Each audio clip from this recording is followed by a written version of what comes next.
अनेकांना वाटतं की 5 जुलैला जे चित्र दिसणार आहे ते तात्पुरतं नसावं, तर ते परमनंट असावं. त्या दृष्टीने दोन्ही बाजूंनी सध्या काय प्रयत्न सुरू आहेत? नाही हे आम्ही प्रयत्न करण्यापेक्षा मराठी लोकांचा रेटा एवढा जबरदस्त आहे की आता कोणालाही मागे हटता येणार नाही. प्रयत्न खूप लोक करतील, खूप लोक निराश आहेत. उद्धव ठाकरे व राज ठाकरे एकत्र येत आहेत म्हणून अनेक नेते जे आहेत हे कधी काळ आमच्याबरोबरच आमचे सहकारी म्हणून काम करत होते, ते आता दुसऱ्या पक्षात आहेत. ते निराश आहेत.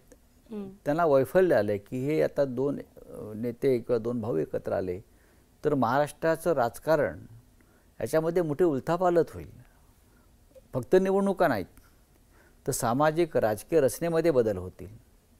मराठी माणसाची भक्कम एकजूट पुन्हा एकदा दिसेल आणि ही एकजूट मग आपल्यावरती जे आक्रमण होत आहे दिल्लीचं असेल किंवा अन्य प्रांताचं त्याला त्याच्या छाताडावर बसेल आणि अनेकांचं राजकारण संपेल ही भीती अनेकांना वाटते आणि ती अस्वस्थता त्यांच्या वागण्या बोलण्यातून मला स्पष्ट दिसते. ही